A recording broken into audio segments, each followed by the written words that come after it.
Welcome to the Great Detectives of Old Time Radio. From Boise, Idaho, this is your host, Adam Graham, bringing you this week's episode of Pat Novak for Hire. Got any comments? Send them my way. Box 13 at greatdetectives.net. Please cast your vote for the show on Podcast Alley. That's podcastalley.greatdetectives.net. And remember our listener survey, survey.greatdetectives.net if you haven't filled that out. Well, I've come across a couple things I'll go ahead and let you know about. The first, and perhaps the most interesting, relates to Jocko Madigan. I listened to a radio show called Mystery Award Theater. This featured a story by Anthony Boucher, who writes the Sherlock Holmes episode that we've been hearing the last few weeks. He wrote a book called The Screwball Division. And the Screwball Division actually featured a drunk detective who was, in one way, kind of like Jocko Madigan, because he basically had just gone into being drunk, populated the bar all the time. However, the police brought all the hard cases to him, the ones they couldn't find a solution to on their own. And he got this idea actually from the Oracle of Delphi, where in the ancient world they would bring their problems to the Oracle to solve. And the Oracle was someone who was basically high on glue fumes. So basically it was inspired by that idea. Now, it does raise the question as to whether Jocko Madigan was partially inspired by the Oracle of Delphi, or if he was partially inspired, if the idea was partially inspired by the Screwball Division. Obviously, there's some differences, but I think there may have very well been some inspiration there. So, a tidbit I picked up. Also, the one thing I neglected to mention last week that's somewhat important, I think it adds a different element here, is that the day before last week's episode of Pat Novak for Hire aired, Agnes Bolton, Dragnet actually hit the air. So basically, on Thursday, Dragnet ran, and on Friday, Pat Novak for Hire ran on another network. Of course, Pat Novak ran on ABC, Dragnet on NBC. The big overlap here occurs basically because of a difference of when ABC wanted to put Pat Novak on summer hiatus, and when NBC needed Dragnet to begin as a summer replacement. So basically, they're working for two different networks doing two different types of shows on consecutive nights. So that's kind of fun to recreate the effect. We don't have the first episode of Dragnet. That one is one of the great lost episodes of Old Time Radio.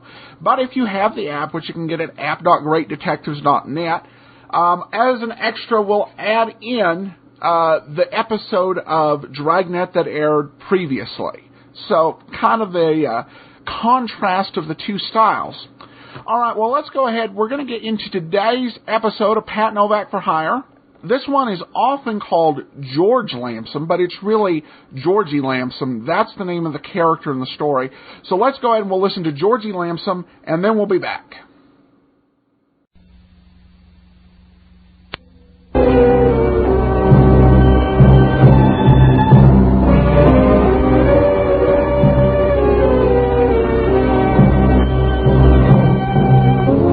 That's what the sign out in front of my office says.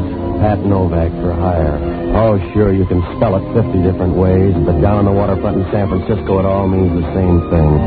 You pay and I'll do, and the customer's always right if he's got an open wallet. Then I'll match it with an open mind. Unless he's after murder, Then the price gets out of range. And down here, you're either high on your toes or flat on your back, because most of the time you get only one kind of pitch, fast and inside, and you don't cry if you're foul because nobody cares. Even then, you can't complain. During the summer, the morgue's the coolest spot in town. Oh, I rent boats and wrap up small sins in $20 bills. The money's good when you get it, but there's no retirement plan, and you can't buy vaccination for trouble. I found that out last Wednesday night. I closed up shop about 8 o'clock, and I started walking home.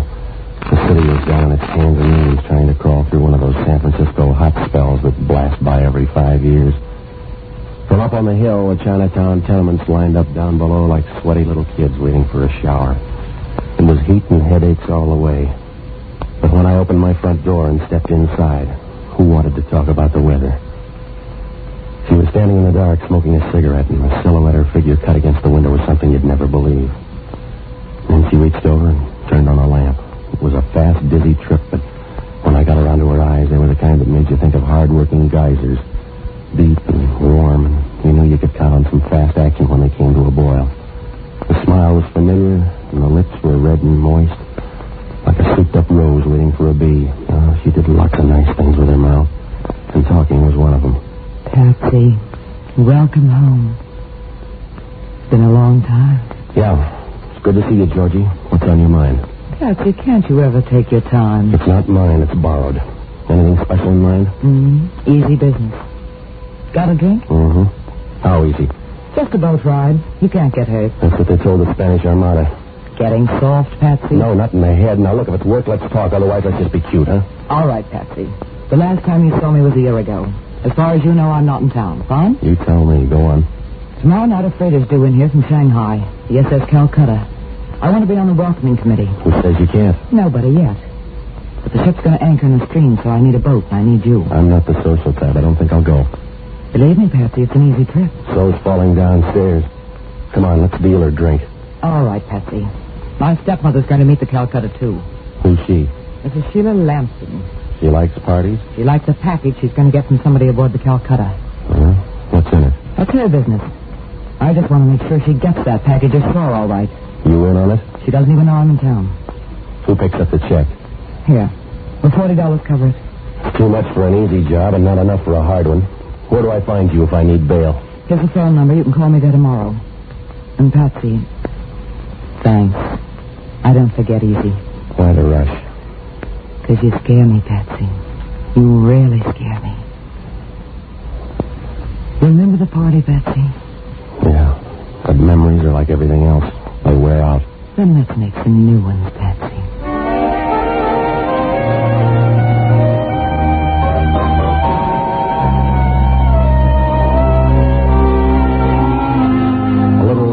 At the door and watched her move down the hall toward the stairs. The white dress she had on was plain enough, but it didn't have a mind of its own. It just did what it was told and tried to behave, but Georgie and nature wouldn't let it. There was only one catch in seeing Georgie. She always left too soon, like a small bottle of fine whiskey. Well, it must have been a good 5 minutes after she left when I heard the buzzer. I was looking for the white dress when I opened the door, but I was looking the wrong way.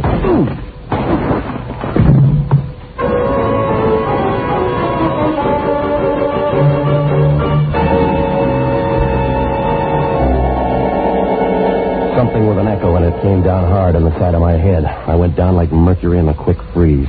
The trip wasn't nice, but it was long. Halfway there, I came up for breath, and I found the deck of one of my own boats under me. The Bay Bridge lights were still around, and that made it kind of cozy. When my eyes got in focus, the smooth-looking bundle laid out next to me shaped up like Georgie Lampson. She wasn't looking her best.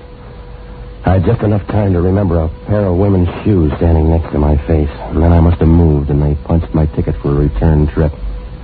The next time I opened my eyes, I was looking up at the lights on Pier 19. Oh, the shoes were still there, but this time they were black, and the feet inside squashed out wide and flat like tired beefsteak.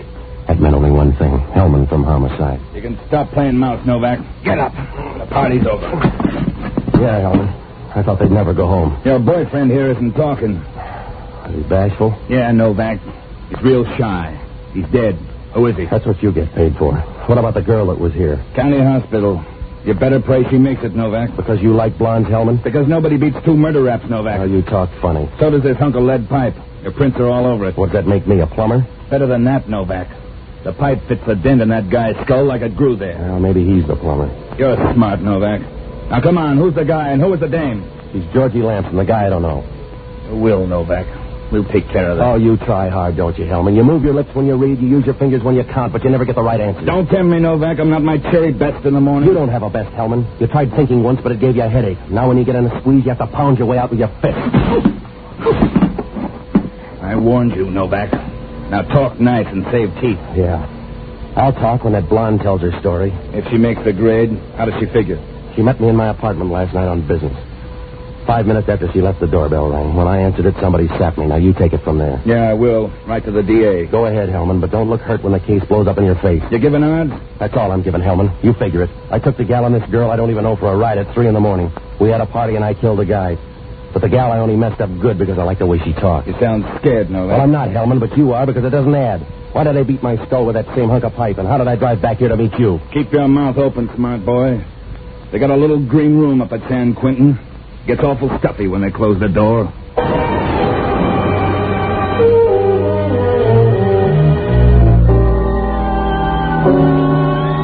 Well, after I left Hellman, I figured I'd had a bumper crop of trouble for one day. The sun was just beginning to stagger up over the Berkeley Hills when I caught a cab uptown. On the way, I stopped off for coffee and a 6 a.m. Chronicle at one of the little Greek joints off Geary Street. The windows were blind with grease and the light was bad, but the reading was money from home. The story made me stop counting the lumps on my head. Professor Burton Lampson had gotten himself murdered in a Shanghai hotel room a month ago, and they were sending his body back on the SS Calcutta. It was due to anchor in the bay that night, like Georgie said, but the shipping page didn't agree. The Calcutta was listed inside the gate at 7:30 the night before. How did that check out? And what about that package that had everybody worried? Well, when I got back to my apartment, I called the hospital to check on Georgie. Well, they were still giving odds, the long, thin kind. A little later, I was in the middle of a cold shower, adding up rows of zeros and getting different answers every round when the phone rang. It was Hellman, and he was selling nothing but smiles. You feeling any better, Novak? Oh, don't tell me you're worried. We just identified the dead guy. His name's Warren Haynes, local socialite. You know him? Yeah, I'm an old friend of the family's. The guy's from one of the old families in town, the important kind. His blood wasn't blue. No, but we are. We're feeling the pressure already, so I'm calling you in today for a little talk. That's a great job, Hellman. You keep right on smacking your fat lips because you're going to get more answers than questions. That's funny, Novak. I didn't think you knew the difference. When I hung up the phone, I was seeing more red than the bleachers at a bullfighting. I probably would have walked right by him if he didn't open his mouth. Even then, it wasn't much more than a loud squeak. He was a skinny guy, standing against the door with a half smile twisting his mouth and a bright, wild look in his eyes. You seem disturbed, Mr. Novak. Where's your invitation, mister? This should prove sufficient, Mr. Novak. All right, so you own a gun. What happens now? Now, Mr. Novak, I use the gun unless you hand over the package. Sorry, mister, you're in the wrong laundry. Mr. Novak, I've been crossed once today. I don't intend it shall happen twice. The package? Now, look, I'm going to spell it again. I don't know what you're talking about. Now, take that cannon you're pointing and get I think you realize I'm about to use this gun, Mr. Novak, for the last time. All right. You'll find it right over there. Now, here, right next to... Now, come on, give me that gun before somebody gets hurt.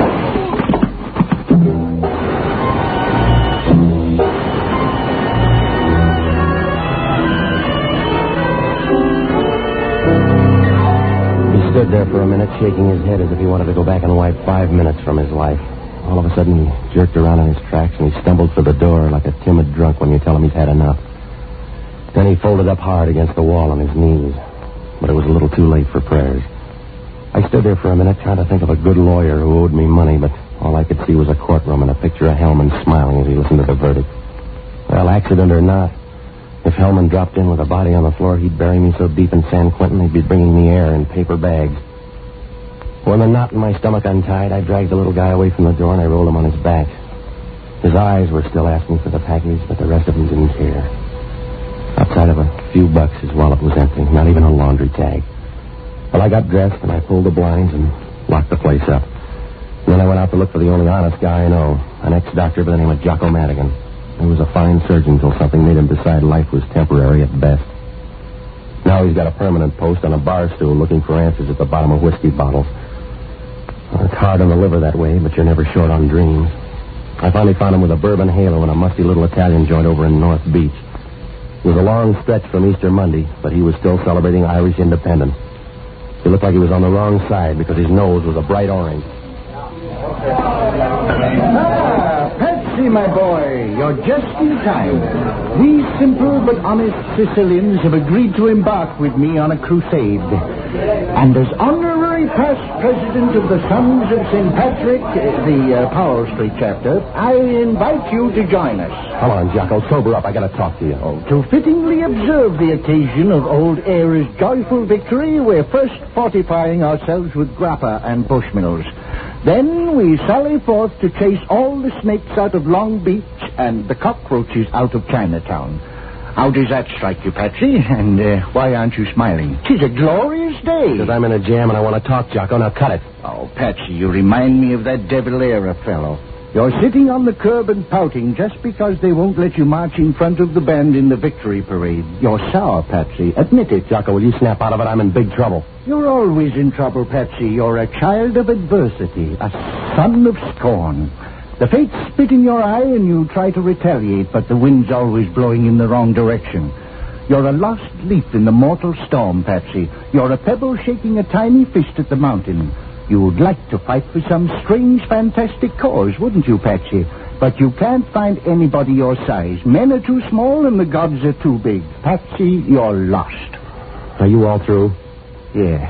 What kind of trouble? Oh, it's a pair of bum murder raps, Jocko. Somebody sapped me in my apartment last night and I woke up this morning with a dead guy. That sounds interesting. What was it you were drinking? Hellman's out to pin this on me. Oh, a dubious honor. You mentioned 2 murders. A guy came in my apartment this morning waving a gun and asking for a package that I never heard of. We started wrestling for the gun. Mildly exciting. Now, who got it? He did, right in the chest. Patsy, you have absolutely no excuse for losing your temper. Why, you're not even Irish. Still, you're always getting hot-headed at the wrong time. It was an accident, Jocko. I didn't even know the guy. I'm sorry, but I can't cry. Sure, that's what the British general said after he hung Robert Emmet at the dock. But he didn't straighten out the Marcel in his neck. What are you doing out of jail? Well, you knock it off, Jocko. Now, look, did you ever hear of a Mrs. Sheila Lampson? Certainly, and I'm very offended with her. In the past year, she set up drinks for every eligible and non-eligible in San Francisco except me. That sounds good. What else? Not much, but I often wonder what that poor old professor she married does with his evenings. He stopped worrying, Jocko. He's dead. Now, look, will you hop down to the Chronicle morgue and check with Steve Nagel? Have him dig out all the old clips on the professor and Mrs. Lampson, will you? And while you're there, check on a guy by the name of Warren Haynes. You got that? Yes, but what do I do for money? $50 for car fare and nothing for booze. Patsy, surely you're jesting. Jocko, will you quit clowning and get going? If you say so, Patsy, but you've broken up a beautiful party. My Sicilian friends have gone to sleep and I'm thirsty again. Let's have 4 or 5 for the road, shall we? Later, Jocko. Oh, all right, Patsy, but only for you. By the way, where can I find you? I'm going to tag by the county hospital, and then I'm going to look up Sheila Lampson. If I remember the story correctly, Patsy, you'd better reverse your schedule. Good night, lover.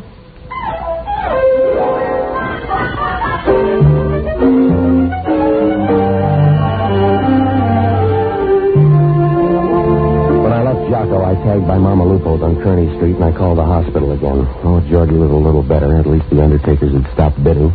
Mama Lupo clouded up for a storm when I asked to borrow her new car for a couple of hours, but a few pats and a pinch, and she was all giggles and car keys. 10 minutes later, I was fighting traffic on Potrero Avenue. The south wind out there brought the slaughterhouses right into your front seat. I found the hospital out on the far edge, and it was a nice-looking pile of dirty red brick. The nurse in the ward didn't believe I was Georgie's brother until I asked her if she was busy Saturday night. Then she saw the resemblance right away. I found Georgie behind a couple of screens at the end of the ward. And for a dying woman, she looked pretty good. She smiled a little when she saw me, like she was saving up for a bigger try later on. Patsy, I'm glad you made it. Look, I'm going to keep it short, baby. Who was it last night? Sorry, Patsy. Big deal. You can't tell her, you won't. Can't, Patsy. Later I will. And that package, same deal? Same. Well, I got a deal too, Georgie, a murder rap. They want to hang it on me. Who was it? Warren Haynes, do you know him? I remember him. Good corpse. Now, look, you're slicing it awful thin for $40, Georgie. Patsy, trust me. No choice, baby. You're driving. Don't go through any red lights. I won't, Patsy. Telephone, Mr. Novak. They said it was urgent. That's it, Georgie. I'll see you later. Yeah. Having a good time, Novak? You know any phone numbers besides mine, Hellman? Not today, Brad boy.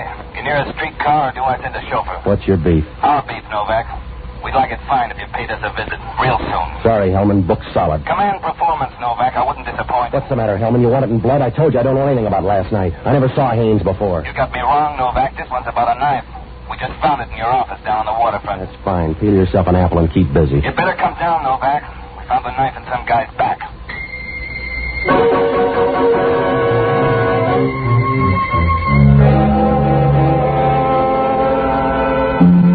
Houdini couldn't get out of that one in 2 hours with both hands and a can of olive oil. It was like chasing cyanide with a bucket of brandy. Well, it tastes bright, but it's only a matter of time. Well, I headed for Sheila Lampson's place, and on the way I pulled up by a drugstore out in the Haight Street jungles and called the Chronicle morgue. They said Jocko had just left, so I called the nearest bar and asked if they had a customer with a bright orange nose. They did. In January, the great detectives of old-time radio served up 55,000 file downloads, and that number will only increase as we begin to add video. We easily use 350 gigabytes of bandwidth, which would cause many web hosts to pitch a fit. Not mine. 1&1 provides unlimited, unmetered bandwidth on reliable servers. This means that I don't have to worry about hosting, just providing you the best of the Golden Age detectives. If you want this great, worry-free experience at a reasonable price for your home and business web hosting needs, visit hosting.greatdetectives.net or go to greatdetectives.net and click on the 1&1 banner. And now, back to our show. Jocko Madigan speaking. Jocko, this is Novak. What'd you find out? Patsy. Just enjoying a small refresher after some very excellent reading. For instance? Sheila Howard Lampson. She started seeing the professor back in 46. There was a scandal, the nasty kind, and the professor's first wife, Barbara, jumped off the bridge, the Bay Bridge. Yeah, go on. A month after she married the professor, Sheila was mentioned in every gossip column in town. So the professor took off on a scientific trip to China. A month ago, he was murdered in a Shanghai hotel, and a hatful of emeralds was stolen. The authorities figured that the murder was premature. What do you mean? Well, the professor had 3 major operations, and at the time of the murder, he had less than a week to go. What about Haynes? Haynes is one of those black sheep that wealthy families have, cut off without a penny. He's one of Sheila Lampson's escorts, and he's now on his way back from the Orient on the SS Calcutta. Anything else? Jocko, I could kiss you. Patsy, you stick to your line, and I'll stick to mine.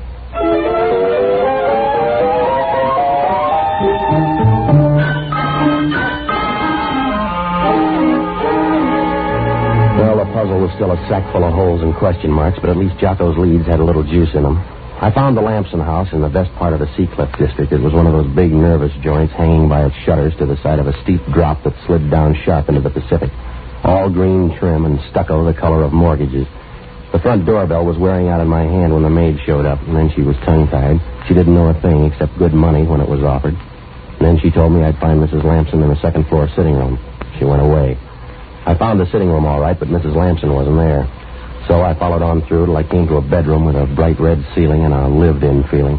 Reminded you of something Henry VIII might order for a bridal suite. She was sitting next to the couch holding a martini and making noises like a leopard on a honeymoon. Hello. Don't call me baby. Yeah. You always wear handkerchiefs to parties? Mm-hmm. Saves time. Dressing. You're nice. Have a drink? I'll fix them. Oh, you are nice. What's your name? Novak. What's yours? Billy. What, a name or a game? You're just like Mike. He's my new boyfriend. Mrs. Night Off? Oh, no. We just went downstairs for a minute. Hey, you fix a nice drink, Mr. Novak. Warm. Yeah. You got a fever or something? No. Must be the weather, Mr. Novak. You feel it? You're a big spender, aren't you? What do I do when Mike walks in? Smile? Oh, Mike's broad-minded. How about Sheila? You fix a good drink, Mr. Novak. You ask a lot of questions, too. Yeah, well, that's because I like answers. Now, what about Sheila? Hey, you're going to get rough. I'll call Mike. All right. I'm Sheila's sister, and it's much better when you're nice to me. All right, then let's start being nice, huh? Mr. Novak, What was that for? I'm a big spender, too. Here, have another drink. I think maybe I'll have another you, Mr. Novak. Is that Mike coming upstairs? Could be, baby. Now, come on, where's Sheila? Oh, Sheila, who cares? She's downtown anyway. She won't know. Hey, where are you going? Sorry, baby, I got a date. I'm not busy. Will I do? Don't let him leave, Mike. If he does, he's going to walk through me. I'm sorry, baby, he's not my type.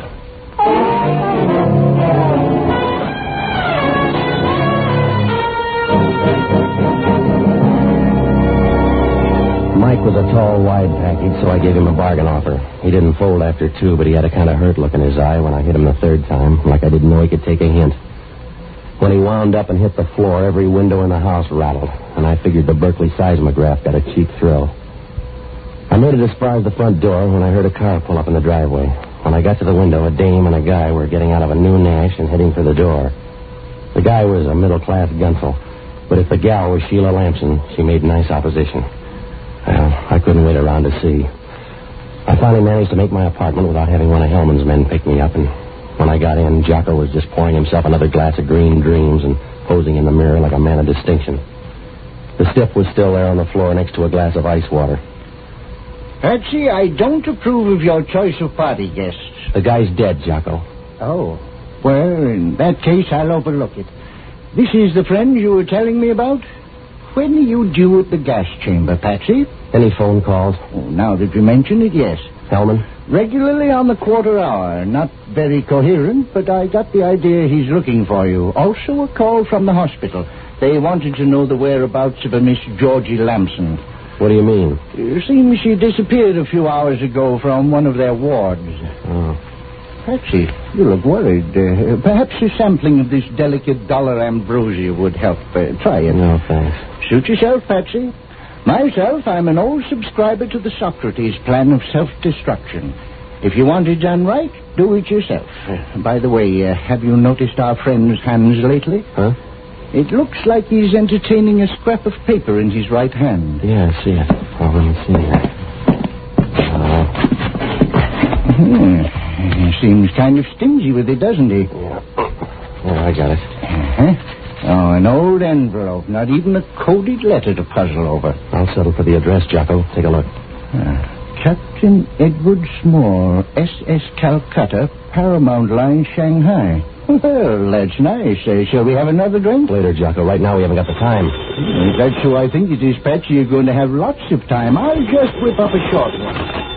Novak talking. Listen, smart boy, and listen hard. This is for the last time. You check in here in 10 minutes, or I'll send out an all points. Dead or alive, Novak. All right, Hellman. There's a dead guy here in my apartment right now. His name's Captain Edward Small, off the Calcutta. I don't need any more bodies, Novak. I can hang you twice with what I got. All right, Copper. But if you want your picture in the paper tomorrow, you can meet me out in Seacliff in 15 minutes. 48 Camino Drive.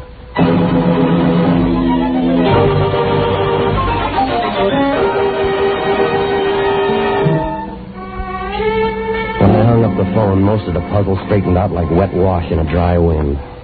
Now, there's one thing you can count on. When you bet on miracles, you buy a ticket straight through. I finally pulled up at the Lampson place, and I started looking around for Hellman. The joint looked about as crowded as a Kremlin breakfast for Senator Taft. I was taking a fast check, trying to figure how far they could have gone, when Hellman fought his way through the box hedge by the driveway. We circled down behind the garage and around in back of the house. We just made it in time for the curtain scene. Sheila Lampson was backing down slow toward the seawall, waving her arms in the air and begging every inch of the way. And Georgie stumbled after her like the avenging angel, and she had a gun. She had a coat tossed over her hospital gown, and the look in her eyes told the whole story. Tears and hate and lots of bullets. Novak, you've got to stop her. She's crazy. She's crazy. She wanted to kill me. What's so crazy about that? You're sweet, Patsy, but you weren't invited. Don't get too close to the animal. It's your gun, Georgie. Don't let it hang you. This is Hellman from Homicide. No good, Patsy. This one's for me. Isn't it, Sheila? Georgie. Isn't it for me? Please, Georgie, don't. Novak, stop her. Stop her before it's too late. All right, girls, let's break it up. Be good, Copper. You too, Patsy. It's your neck. It won't look good stretched. Please, Georgie. Don't eat that, Sheila. Not yet. First, I want to tell you how clever you are. How sweet you looked at my mother's funeral. How you ruined my father. How to screech with other men, Sheila. Oh, it was magnificent. Georgie, please. I didn't know, Georgie. I didn't know. I swear I'll make it up to you. Please. One other thing, Sheila. Listen to me, Sheila. Those emeralds you've got. The ones you sent Haynes to Shanghai for. The ones he killed my father for. They were glass, Sheila. 10-cent green glass. You hear, Sheila? Glass. Please. Georgie, please. Georgie, watch it. Sheila's got a gun.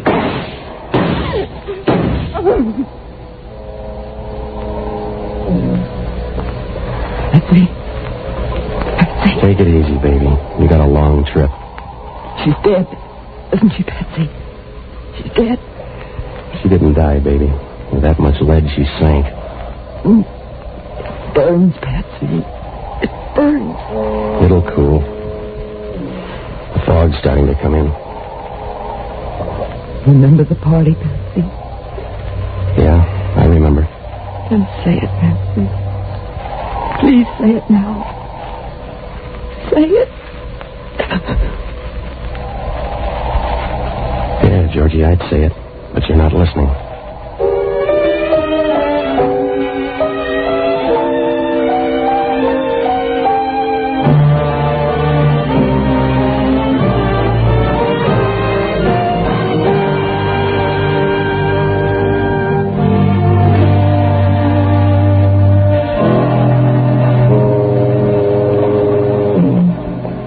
We found a letter in Georgie's coat pocket that told most of the story, and then Hellman grabbed Mike and Sheila's sister and sweated the rest out of them.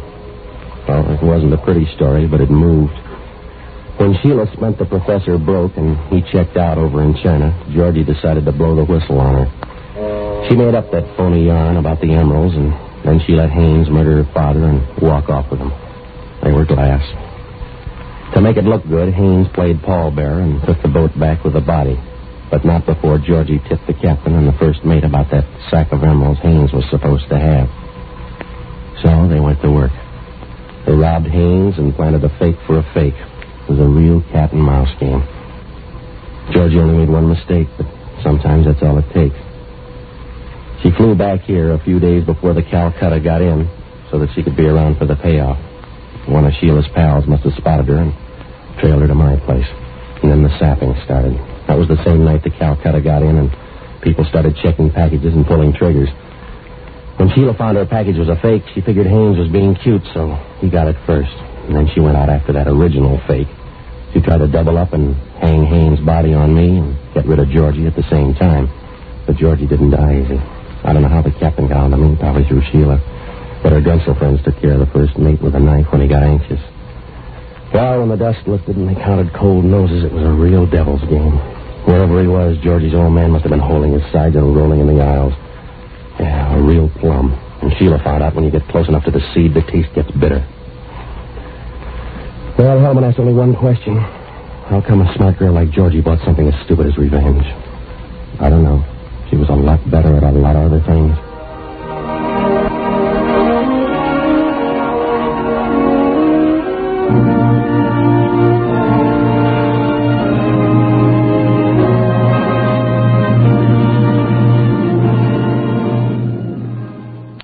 Cast included Lois Andrews, Steve Brody, Herbert Litton, Jerry Hausner, Ivan Ditmars, Ray Erlenborn, and Hal Sawyer. This is a Larry Finley transcription, brought to you from Hollywood.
Welcome back.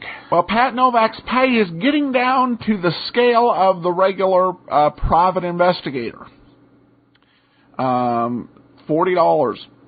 Decent 1940s private investigator pay, unlike in some of the earlier episodes. And, of course, we had the Oracle of Pal Street show up in Jocko Madigan. All right, well, one thing before we go. Programming note, we are nearing the end of Pat Novak for Hire. We only have 2 episodes left, and then we're done. So I'm going to announce our next series, and it will be succeeding. Pat Novak will be doing Johnny Madero. And you'll notice a big change. Okay, it's pretty much a clone. But in 3 weeks, we'll be doing Johnny Madero. And so look forward to that. Got any comments, send them to me, box13@greatdetectives.net. Please vote for the show on Podcast Alley, podcastalley.greatdetectives.net. And if you have the app, feel free to take a listen to the extra, which is the nickel-plated gun from Dragnet. But from Boise, Idaho, this is your host, Adam Graham, signing off.